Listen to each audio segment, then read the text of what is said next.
이게 오죽하면 대통령이 이태리에서 지금 이제 글을 이렇게 올리고 저 심각해 지금 내용 자체는. 그리고 최초로 아마 그 수석 보좌관 회의 화상으로 이것도 주재를 했대요. 어제 했죠 어제. 그럴 만큼 이게 순방 중에 또 이제 회의 안 하면 또 지적질하는 분들 있잖아요.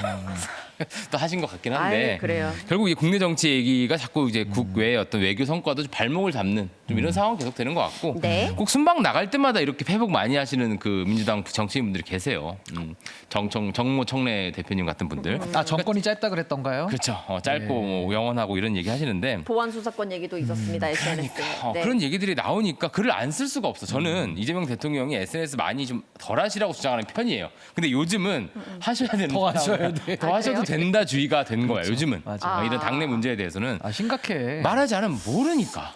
아니 일부러 안 들어요. 그치. 그러니까 들려. 아니, 솔직히 들립니다. 뭐 말을 어렵게 하는 게 아니라 너무 쉽게 하시고 이거는 계세요. 무슨 해석이 필요 없는 그냥 문헌적 해석을 하면 될 수준의 그냥 가나다라 마바사 수준이거든요. 근데 그걸 갖다가 고지고대로 듣지 않고 반대로 틀어가지고 본인들에게 유리하게 이걸 이제 우리 사자성어로 아전인수라고 하죠. 아전인수. 아전인수격으로 해석을 하다 보니까 대통령님께서도 그 바쁜 와중에 이 트위터를 할 수밖에 없는 이런 상황까지 가게 된 거 아닌가 네. 그런 생각도 듭니다. 자, 그렇다면 그 글을 한번 살펴보도록 하겠습니다. SNS 사실 평소보다 굉장히 긴 글이었어요. 길었죠. 긴 글이었습니다. 한번 발췌한 것들 보여주시겠습니까?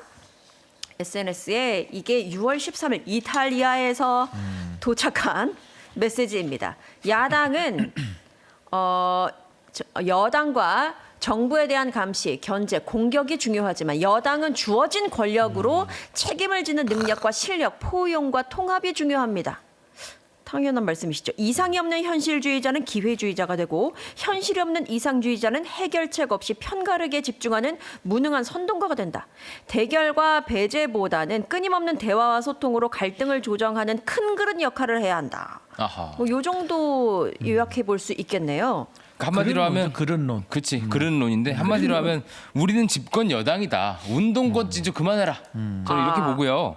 좀 책임감 좀 가지고 네. 제발 나라 걱정 좀 해달라라고 저는 여당한테 했다고 생각합니다. 지금. 운동권짓 좀 그만해라는 개인의 생각이 많이 들어간 것 아닌가요? 근데 저 신념 윤리라는 거 자체가 막스 그런 베버의 거예요. 책을 또 신념 윤리 갖다가. 자체가 그렇죠, 그렇죠. 그런 책임 어떤 윤리. 운동 원래 왜냐면 저 막스 베버의 그 소명으로서의 정치를 자꾸 인용하는 거잖아요. 모두가 저 책이 원래 그 진보 진영이 그 약간 선거에 실패하고 반성할 때 읽는 책이에요. 그러니까 우리가 그동안 너무 그 이념에만 경도된 거 아니었나, 실용에 너무 멀어져 있지 않았나, 네네. 뭐 이런 얘기를 할 때 읽는 책인데 지금 대통령이 이걸 몇 번을 얘기해 줘야 되는 거죠. 막스 베버에게 제가 봤을 때는 지금 두 번째인 것 같고 저번에는 유시민 작가님의 ABC론이 있었을 때 그러니까 막스 그때 베버가 아니래도 이런 실용과 확장을 중시하는 그렇죠. 여당의 저 자세, 책임을 중시하는 자세 어허. 이런 얘기를 지금 연일 비슷한 얘기를 계속 하는데도 못 알아들으니까 지금 계속 하는 근데 거거든요. 지금 심각한 건 뭐냐면 지금 민주당의 핵심 책임을 져야 되는 분들이 그러니까 정청래 대표 뭐 임명직 분들입니다. 다 사단들인데 이분들이 지금 또 오히려 역으로 정부 책임론을 막 제기하고 있어요. 난리 났어요. 정부가 잘못해서 그래요? 졌다는 식으로 이야기를 합니다. 아마 주 타겟은 아마 김민석 총리 이하 뭐 정성호 장관지 이런 분들을 노려서 이재명 대통령을 직접 공격하기는 좀 거시기 하니까 그 주변 인물들에 대한 그 소위 말한 이제 방해 이걸 계속 하고 있는 건데 어떡하나 그분들을 세우신 분이 대통령인데. 아니 그것도 그렇지만 지금까지 이재명 대통령이 지금 선거 결과 이후에 지지율이 10% 떨어진 거 이외에 그 전까지 지지율이 60% 이상이었어요. 네. 그 국민들의 10명 중에 6명이 지지했다는 거 아닙니까? 그럼 국민들이 지지했던 이재명 정부의 노선은 쌍용이죠. 쌍용. 실용과 포용.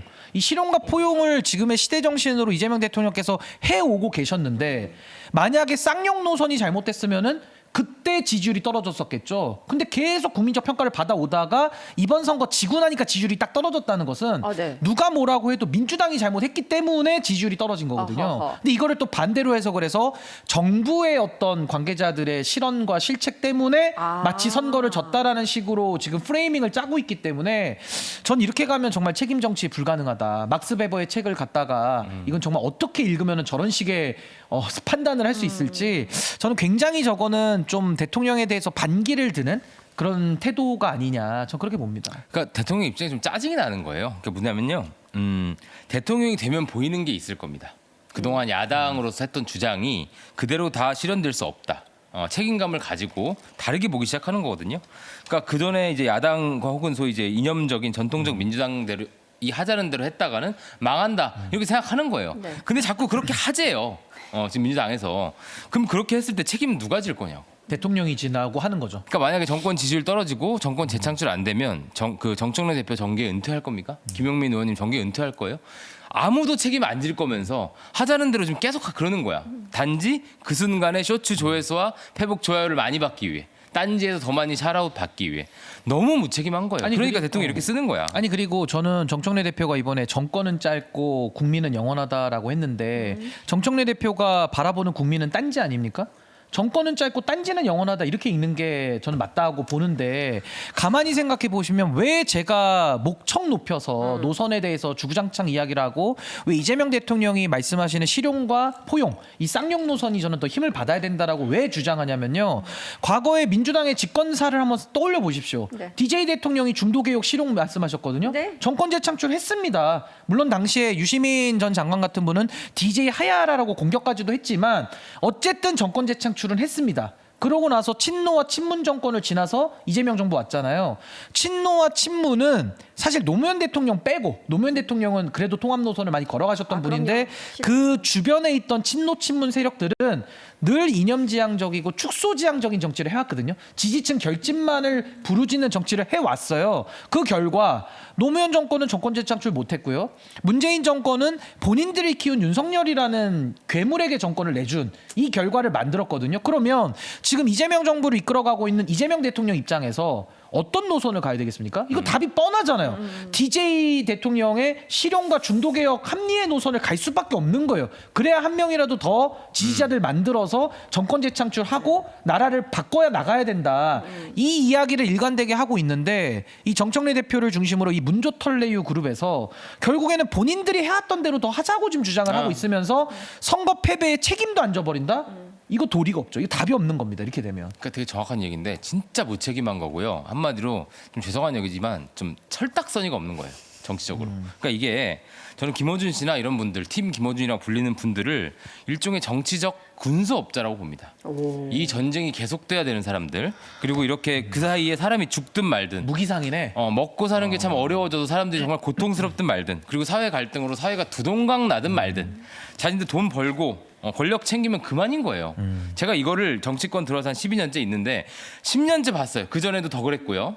이거를 계속 하셔야 되는 거예요. 그러니까 자꾸 싸움이 나야 되고 순열에 조금만 안 맞으면 이재명 너도 내려와. 이럴 준비 지금 하는 거거든. 이런 식으로 시동 걸고 있는 거예요.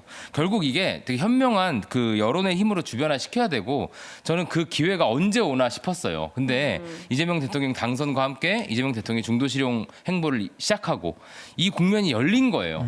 제가 사실 보수 평론가라고 하고 여기 와서 얘기를 하고 있잖아요. 근데도 뉴 이재명 소리 들으면서 하고 있는 이유는 이번 기회밖에 거의 없어 보여요. 되게 소중한 절박하구나. 기회예요. 절박해. 지금 이렇게 안 하면 또 돌아가요. 또 김어준 세상에서 또 맨날 싸우는 거. 저쪽 검사는 우리가 정말 엮이면 안 되는 그 불가촉 천민 취급하면서 싸우는 거. 그런 식으로 돌아가지 않았으면 좋겠어요. 아니 근데 저는 그 팀 김어준 저도 하나만 더 추가하면 물론 뭐 할 게 많지만 이분들이 지금 문재인 어게인 문 어게인 하고 있는데 이게 가장 큰 문제가 뭐냐면요. 차라리 국민들 앞에 솔직하게 우리는 이러이러한 노선의 길을 가겠다. 네. 이재명 정부와 결은 좀 다르지만 이게 승리의 방정식이라고 생각한다라고 하고 국민들을 설득하면 돼요. 물론 설득은 못 하겠죠. 국민들이 설득은 안 당하겠지만 차라리 커밍아웃을 해서 본인들의 노선을 솔직하게라도 이야기를 하면 저는 그나마 양해할 수 있습니다. 제가 그때도 그랬잖아요. 조국 대표 지지하는 게 잘못이 아니에요. 그냥 떳떳하게 난 조국이 좋아. 조국 당선됐으면 좋겠어. 이렇게 얘기를 하면은 문제가 없는데 조국이 민주당스럽다거나 아니면 민주당원인데 나를 징계해라라고 하면서 나는 조국당 찍을 거야라는 식으로 민주당 후보를 까내리는 식으로 하면 이 정당 정치의 근본, 책임 정치의 근본이 무너져요. 그리고 국민들에게는 교란이 들어갑니다. 교란. 뭐가 뭔지 모르겠는 거예요. 그래서 저는 이런 식의 정치는 떳떳하지 못하다. 차라리 노선에 대해서 우리는 이러이런 노선이 맞기 때문에 검찰을 없애야 된다. 그리고 이러이런 노선이 맞기 때문에 다 그냥 좀 급진적으로 가야 된다. 차라리 이렇게 얘기를 하거나 아니면 우리는 정체성이 중요하기 때문에 성문을 걸어 잠궈야 된다. 이렇게 얘기를 하면 오히려 떳떳한데 마치 또 이재명 정부의 성공을 앞에 전제로 입버릇처럼 깔거든요. 그러면서 대통령의 뜻은 우리랑 같아. 대통령은 A 출신이야. 이런 얘기를 하니까 이게 자꾸 마찰이 생길 수밖에 없는 이런 그 상황이 반복되고 있다. 근데 왜 물론 그러냐면- 힘들지만 우린 더 힘내서 가야 되겠죠. 그러니까 왜 그러냐면 그분들 입장에서 이재명 대통령이 노선에 반대한다 그러면 장사가 안 되잖아요. 안 되죠. 네. 그러니까 기만하는 거예요 지금 매우 비겁하게. 아니 근데 그래서 지금 대통령이 아예 선명하게 SNS를 통해서 말하고 계시고 또 기자회견을 통해서도 의견을 표명하고 계시는데 공항에서도 말씀하신 거나 진배 없죠. 사실은 안 불렀기 때문에. 계속해서 지금 거듭되고 있는 상황인데 결국 이게 통할 것이냐라는 거에 의문을 갖는 사람들이 있으면서 여기서 이거 해결되기 어려울 거야. 그냥 좋은 게 좋은 거라고 이거 한 템포 넘어가면 돼. 넘어가면 다시 평화가 찾아올 거야. 라고 생각하는 사람들도 있는 것 같아요. 이것에 대해서는 어떻게 좀 보시는지. 그런 평화는 오기 어렵죠. 그러니까 그 이전으로 돌아가기 어려워요. 그러니까 이미 그 노선적 차이나 권력 투쟁의 성격을 띠기 시작했기 때문에 그리고 그 돌아가는 게 좋은 것도 아닙니다. 우리 정치에서 그냥 신인규 이석현이 갑자기 어디 망명 간다고 우리 민주당 뭐 우리 정치나 민주당이 좋아지지 않아요. 그래서 그걸 꿈꾸시는 분들 입장에서는 죄송하지만 이건 그리고 좋은 성장통이에요.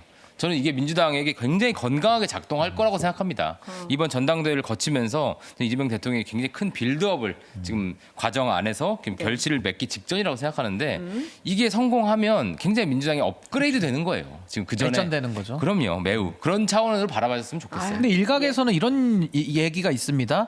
싸우지 말아라. 그러니까. 그리고 조용한 전당대회를 치르자. 요거 이제 박지원 의원님의 말씀인데. 그러셨어요? 실명을 좀 공개하자면. 네. 아니 근데 그렇게 조용한 전당대회를 하고 싸우지 말아라. 둘 다 싸우면 둘 다 나쁜 사람이다라고 이야기하는 것은 전 기득권 논리라고 생각해요. 예를 들어 우리 집에 원튼 안 원튼 강도가 들어왔습니다. 그럼 어떻게 해야 되죠? 경찰 부르고 후라이팬이 있으면 후라이팬으로라도 막으면서 자기를 보호해야 되지 않겠습니까? 압류. 근데 조용하게 강도를 내쫓을 수 있나요? 나가주시기 예, 바랍니다. 강도님 5m 이상 접근은 불가능하옵니다. 펜스를 나가주십시오. 쉿? 강도 쉿? 이 되나요 이게? 아니 조용한 진압이 어떻게 가능하냐는 거예요. 예. 그러니까 이거는 원튼 안 원튼 과거의 팀 김어준으로 상징되는 문어개인 세력들이 발톱을 일찍 드러냈잖아요.